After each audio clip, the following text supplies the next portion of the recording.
इन दोनों बहनों ने मिलके जो हाल बेचारी ईशल का कर दिया है, वो तो अल्लाह ही पनाह मांगती है कि आखिर इसने कैसे इन लोगों की मदद कर दी।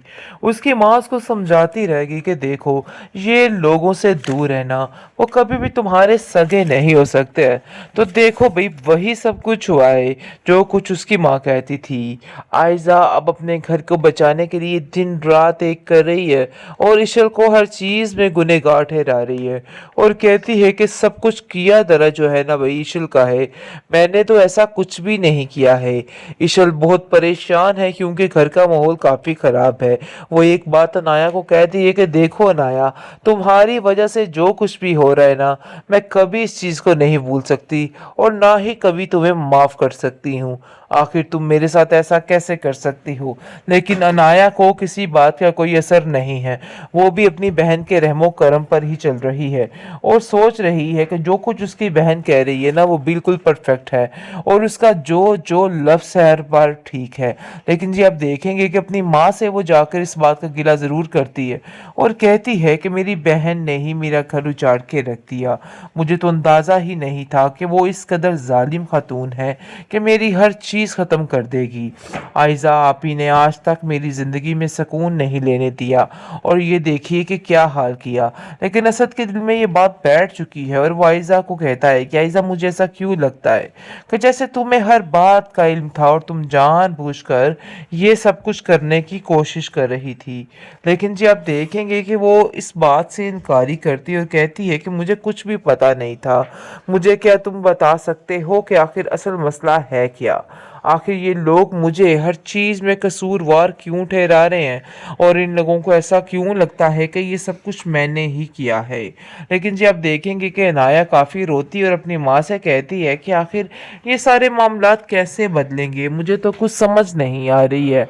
आखिर कोई तो होगा जिसकी वजह से सारे मामलात ठीक हो सकेंगे।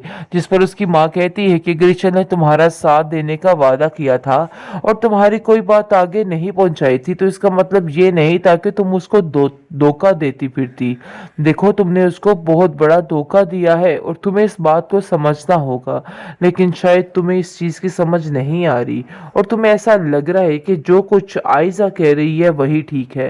अरे आयजा तो किसी का भला नहीं चाहती। जब वो अपनी आई पे आ जाती है तो उसको अपने अलावा और कोई नज़र नहीं आता है। तुम कभी भी इस पर यकीन न करना क्योंकि वो इस काबिल नहीं है कि उस पर यकीन किया जाए। और तुम बिल्कुल फिक्र मत करो, देख लेना सब ठीक हो जाएगा। लेकिन जी आप देखेंगे कि आयजा सिर्फ और सिर्फ अपने घर को बचाने की कोशिश कर रही है। हर चीज़ का मुद्दा अनाया और इशल पर डाल के खुद बिल्कुल साइड पे हो चुकी है। उसकी बेहिसी देख के उसकी माँ भी हैरान है और कहती है कि मुझे तो यकीन ही नहीं आ रहा कि आखिर तुम अपनी बहन के साथ ये सब कुछ कैसे कर सकती हो। मुझे काश इस चीज़ का अंदाज़ा होता तो मैं तुम्हारी पहले ही जान ले लेती। लेकिन मुझे ऐसा लगता है कि जैसे मैंने बहुत बड़ी गलती कर दी तुम्हारी तरबियत करने में। आयज़ा कहती है कि मुझे आपकी बातों से कोई भी फ़र्क नहीं पड़ता, चाहे जो मर्ज़ी हो जाए, क्योंकि अब वही करूँगी जो मैंने करना है। जो मेरा दिल चाहेगा वही होगा। तो इसलिए बेहतर यही है कि आप भी अपने ज़हन से ये बातें निकाल दें कि मुझे किसी बात से कोई फ़र्क पड़ता है। आयज़ा काफ़ी ज़्यादा गुस्से में आ जाती है और अपनी माँ से कहती है कि आप अनाया को भी अब अपने पास ही रखिएगा, क्योंकि अब मैं किसी भी तरह से इसकी साइड नहीं ले सकती। अगर मैंने इसकी साइड ली तो समझिए कि यहाँ पे मेरा दिवाला निकल आएगा और मेरी हर चीज़ ख़त्म होकर रह जाएगी। इन दोनों बहनों ने मिलके जो हाल बेचारी ईशल का कर दिया है, वो तो अल्लाह ही पनाह मांगती है कि आखिर इसने कैसे इन लोगों की मदद कर दी। उसकी माँ उसको समझाती रहेगी कि देखो, ये लोगों से दूर रहना, वो कभी भी तुम्हारे सगे नहीं हो सकते हैं। तो देखो भाई, वही सब कुछ हुआ है जो कुछ उसकी माँ कहती थी। आयजा अब अपने घर को बचाने के लिए दिन रात एक कर रही है और ईशल को हर चीज़ में गुनहगार ठहरा रही है और कहती है कि सब कुछ किया दरा जो है ना भाई ईशल का है, मैंने तो ऐसा कुछ कुछ भी नहीं किया है।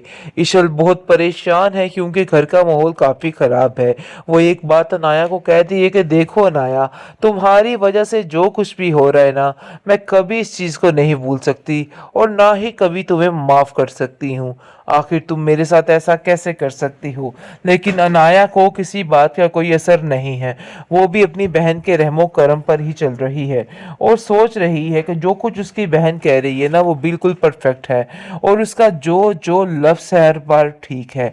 लेकिन जी आप देखेंगे कि अपनी माँ से वो जाकर इस बात का गिला ज़रूर करती है और कहती है कि मेरी बहन ने ही मेरा घर उजाड़ के रख दिया। मुझे तो अंदाज़ा ही नहीं था कि वो इस कदर जालिम खातून है कि मेरी हर चीज़ ख़त्म कर देगी।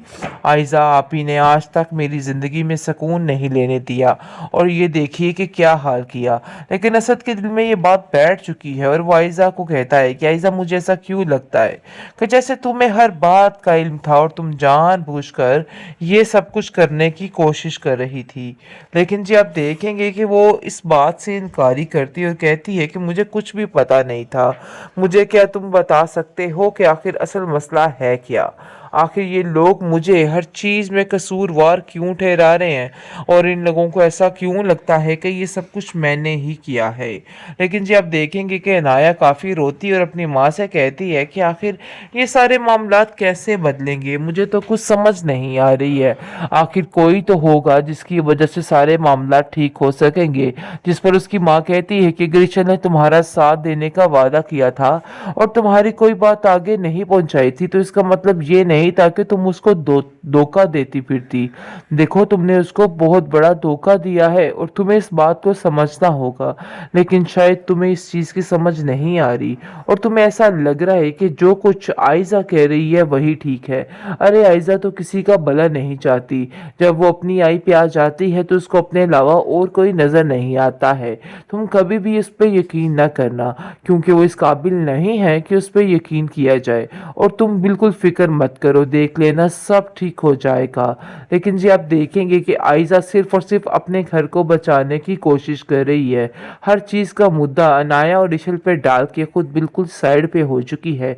उसकी बेहिसी देख के उसकी माँ भी हैरान है और कहती है कि मुझे तो यकीन ही नहीं आ रहा कि आखिर तुम अपनी बहन के साथ ये सब कुछ कैसे कर सकती हो। मुझे काश इस चीज़ का अंदाज़ा होता तो मैं तुम्हारी पहले ही जान ले लेती। लेकिन मुझे ऐसा लगता है कि जैसे मैंने बहुत बड़ी गलती कर दी तुम्हारी तरबियत करने में। आयज़ा कहती है कि मुझे आपकी बातों से कोई भी फ़र्क नहीं पड़ता, चाहे जो मर्ज़ी हो जाए, क्योंकि अब वही करूँगी जो मैंने करना है। जो मेरा दिल चाहेगा वही होगा। तो इसलिए बेहतर यही है कि आप भी अपने ज़हन से ये बातें निकाल दें कि मुझे किसी बात से कोई फ़र्क पड़ता है। आयज़ा काफ़ी ज़्यादा गुस्से में आ जाती है और अपनी माँ से कहती है कि आप अनाया को भी अब अपने पास ही रखिएगा क्योंकि अब मैं किसी भी तरह से इसकी साइड नहीं ले सकती। अगर मैंने इसकी साइड ली तो समझिए कि यहाँ पे मेरा दिवाला निकल आएगा और मेरी हर चीज़